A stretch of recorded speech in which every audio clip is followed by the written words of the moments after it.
দর্শক বন্ধুরা, আপনাদের সবাইকে আন্তরিক স্বাগত। বন্ধুরা, জানো তোমাদের শরীর শক্তির কেন্দ্র কবে আর কিভাবে তৈরি হলো? এখনই জানতে হবে। আজ না জানলে সারা জীবন আফসোস করবে। যারা শরীরকে শুধু একটা সাধারণ নশ্বর জিনিস মনে করে, তাদের জানিয়ে দিই, এটা আসলে একটা দিব্য আবাস। হ্যাঁ, তোমার ভিতরে একটা মহাশক্তি বাস করছে, যেটা তোমাকে পুরোপুরি শক্তিশালী করে তোলে। এটা জানলে তুমি অবাক হয়ে যাবে, আর তোমার প্রতিবেশী আর শত্রুরাও সবচেয়ে বেশি অবাক হবে। তাদের মধ্যে তোলপাড় শুরু হয়ে যাবে। যারা আজ পর্যন্ত তোমাকে ভালো বা মন্দ বলে যে সবাই আপনাকে নিচে নামানোর চেষ্টা করেছে বা আপনার বিরুদ্ধে ষড়যন্ত্র করেছে, তাদের যখন বুঝতে হবে আপনি কোনো সাধারণ মানুষ নন, তখন তাদের ক্ষমা চাওয়ারও সাহস হবে না। তারা আপনাকে দেখেই চোখে অশ্রু ঝরাতে শুরু করবে। হ্যাঁ বন্ধুদের, আমি তোমাদের সবাইকে বলতে চাই, এমন সময়কে একদমই অবহেলা করা উচিত নয়। এটা এমন সময় যখন তোমার জীবনে একটা বড় পরিবর্তন আসতে চলেছে। তাই এই বিষয়েই বিস্তারিত কথা বলবো। তো চলো শুরু করি আর কথা বলি। তো বন্ধুদের, এগিয়ে যাওয়ার আগে কমেন্টে পুরো বিশ্বাসের ভক্তি নিয়ে বলো, হর হর মহাদেব, জয় শ্রীহরি। এর মাধ্যমে প্রভুর আশীর্বাদ আপনার এবং আপনার পুরো পরিবারের ওপর বর্ষিত হবে।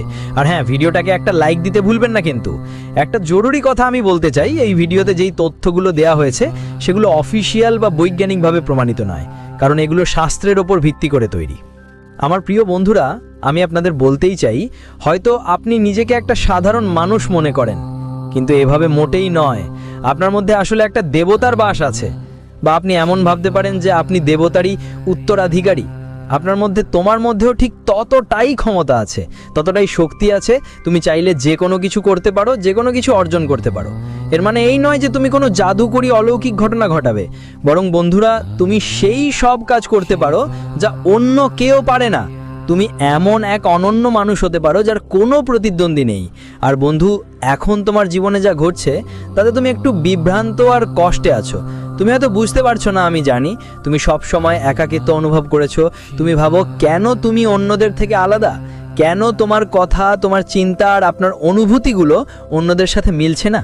এই চিন্তায় আপনি খুব বেশি কষ্ট পাচ্ছেন। আর বন্ধু, আপনি জানেন যে আপনি এই জগতের জন্য তৈরি নন। যে একাকিত্ব আপনাকে বারবার কষ্ট দেয়, সেটা আপনার কোনো কমতি নয়। এটা প্রমাণ যে আপনি সাধারণ নন। একজন ঐশ্বরিক উত্তরাধিকারী সবসময় তার ভিড় থেকে আলাদা হেঁটে চলে। আপনি এক প্রাচীন আত্মা, যে এমন এক শরীরে আছে যাকে বাকি কেউ বুঝতে পারেনি। আর সেই সব যন্ত্রণা, সব দাগ যেগুলো আপনি সহ্য করেছেন কারণ মানুষ আপনাকে বুঝতে পারেনি, সেগুলো ভুলে যান। সেই হতাশাগুলো আসলে ছিল দেবীর প্রশিক্ষণ। ভাবেন তো, একটা হীরা চাপ ছাড়া জ্বলে না। আজ যেসব ব্যথা আপনার, তা আপনাকে দুর্বল করে না, বরং অজেয় বানায়। আমি জানি অনেক সময় মনে হয় কেউ আপনার পথ আটকে দিচ্ছে। যতই আপনি সাফল্যের কাছে পৌঁছান, হঠাৎ করে কোনো বাধা এসে দাঁড়ায়। বন্ধুরা, এটা শুধু ভাগ্যের খেলা না। এই আলোকিত শক্তিকে পৃথিবীর কিছু মানুষ চান না যেন আপনি চিনতে পারেন। হ্যাঁ, আমি আপনার শত্রুদের কথা বলছি, যারা আপনার আলো দেখে জ্বলে ওঠে। আর সেই নেতিবাচক শক্তি যা মহাবিশ্বে আপনার বিরুদ্ধে ষড়যন্ত্র করছে, তারা আপনাকে একা মনে করানো হয়েছিল যেন আপনার আসল পরিচয় ভুলে যান। তারা বারবার আপনাকে নিচে নামিয়েছিল যেন আপনার মনে আত্মসংশয় জন্মায়। আপনি ভাবতে শুরু করলেন, সত্যি আমার কোনো শক্তি আছে? আমি কি এটা করতে পারবো? এটাই ছিল তাদের অস্ত্র। এটা আপনার কোনো ভুল ছিল না। এটা প্রমাণ যে আপনি সাধারণ নন। ঐশ্বর্য বারিশের ওপর সবসময় সবচেয়ে বেশি আক্রমণ হয়। যেই সব ব্যথা, যেই সব হতাশা আপনি এখন সহ্য করেছেন, তা আপনার দুর্বলতা নয়, বরং আপনার বিজয়ের ঢাল। পরখের শেষ ধাপ ছিল। আপনাকে অনেক কিছু সহ্য করতে নির্বাচিত করা হয়েছে, কারণ আপনি এখন আর ভেঙে পড়তে পারবেন না। কিন্তু এখন খেলা পাল্টে গেছে। মনে হচ্ছিল তুমি একাই লড়াই করছো, কিন্তু তা নয়। যখন তুমি সবচেয়ে অন্ধকারে ছিলে, তখনই একটা গোপন শক্তি তোমার সঙ্গে ছিল। সেটা তোমার পূর্বপুরুষদের শক্তি বা ব্রহ্মাণ্ডের নিয়ম। কারণ তুমি এক ঈশ্বরিক উত্তরাধিকারী, তাই দেবী শক্তিরা সর্বদা শেষ মুহূর্তে তোমাকে বাঁচানোর জন্য হস্তক্ষেপ করে। কিন্তু বন্ধু, এখন তোমাকে আর অন্যদের ওপর নির্ভর করতে হবে না। এখন তুমি নিজেই নিজের রক্ষা করতে পারবে এবং এই দুনিয়ায় অনেক বড় সাফল্যও অর্জন করতে পারবে। সময়ের আগেই সংকেত এসেছে, আর সেটা কোনো ছোটখাটো সংকেত নয়। যদি আজকে এটাকে মজা মনে করার ভুল করেন, তাহলে আমার মনে হয় আপনাদের অনেক বেশি প্রস্তাব করতে হবে। তাই আপনাদের সবাইকে অনুরোধ করব, এই ভিডিওটা গুরুত্ব দিয়ে এবং শেষ পর্যন্ত দেখবেন।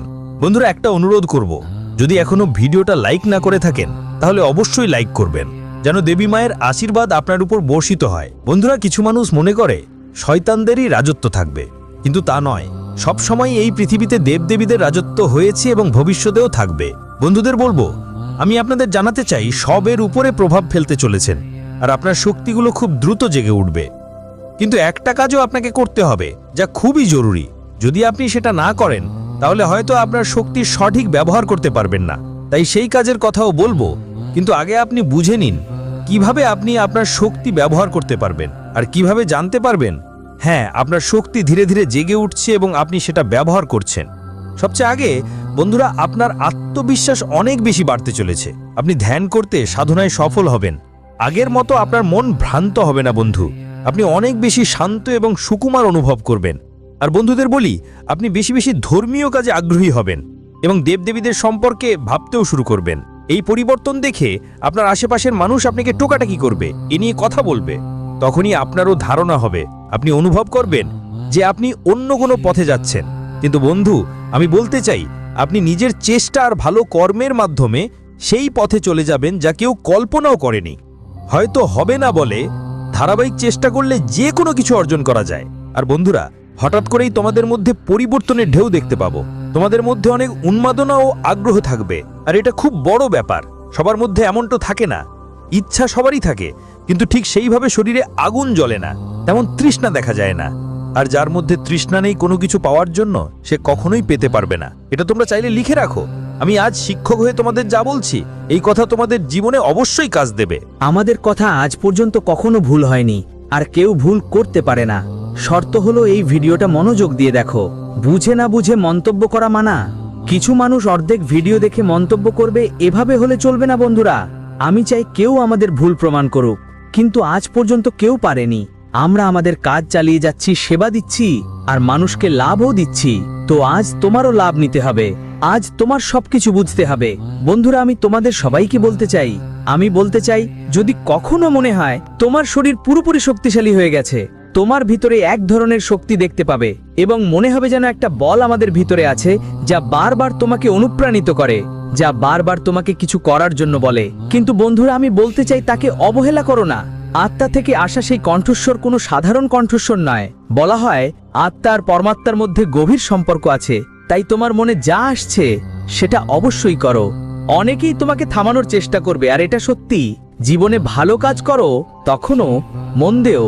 কাজ করলেও অনেকেই তোমাকে থামানোর চেষ্টা করবে, কিন্তু সিদ্ধান্ত নিতে হবে ভালো করে ভাবা চিন্তা করে। তোমার নিজের জ্ঞানকে শক্ত করা লাগবে, আর আমি মনে করি তুমি শেখার দিকে বেশি মনোযোগ দেবে। এই সময় এটা একটা দিক থেকে বোঝায় যে তোমার মধ্যে একটা দেবতার মতো শক্তি আছে। বুঝলে, শক্তি মানে হলো জ্ঞানের ভান্ডার। আর সাধারণত যদি দেখো, যার মধ্যে জ্ঞান বেশি থাকে সে সবচেয়ে শক্তিশালী বলে ধরা হয়। আর বন্ধুদের বলতে চাই, এই সব গুণ থাকে তাদের মধ্যেই যারা মানুষ ভালো আর সৎ হয়, আর যার হৃদয়টা পরিষ্কার হয় তার হৃদয়ে ঈশ্বরের বাস থাকে। হ্যাঁ, তোমার হৃদয়টা খাঁটি, আর তোমার মধ্যে কোনো কপটতা নেই। তুমি জীবনে শুধু ভালোই বেছে নিয়েছো। তুমি জীবনে শুধু সত্যের পথেই বেছে নিয়েছো। দেবতা দেবী সত্যের দিকে এগিয়ে চলে, আর বন্ধু, তোমার কথাটা সত্যের খুব কাছে। এজন্য অভিনন্দন, এখন তোমার আত্মিক শান্তি পেতে চলেছো। জীবনের সব দুঃখ তুমি সহজেই পার হয়ে যাবে, আর সব কষ্ট খুব শীঘ্রই দূর হয়ে যাবে। কিন্তু আমি তোমাকে একটা কথা বলতে চাই, যত বড় কোনো ব্যাপারই হোক তাহলে ওকে, তবু তোমাকে সাবধানে থাকতে হবে। রাগে আগুন হয়ে কাউকে কিছু বলতে হবে না, এবং কারো প্রতি কোনো অন্যায় করা ঠিক হবে না। এ ধরনের কিছু হলে শক্তি খারাপ মনে করবে, আর যারা আজ তোমার পাশে আছে, যারা তোমাকে বিপদ থেকে বাঁচাচ্ছে, তারা তোমাকে ছেড়ে চলে যাবে। তাই এ ব্যাপারে খেয়াল রাখতে হবে। তোমার শরীরে একটা দেবতা না, অনেক শক্তি বাস করে, যেগুলো অদৃশ্যভাবে তোমার অনেক সাহায্য করছে। সব শক্তি একসাথে সক্রিয় হলে তোমার শরীর অনেক ভারী লাগবে। তাই একটার পর একটা শক্তি সক্রিয় হয়। আপনি যেই ধরনের কাজ করেন, ঠিক সেই ধরনের দেবী দেবতা আপনাকে সাহায্য করেন। তাই আমি আপনাকে বলবো, সব দেবী দেবতাদের পুজো করুন।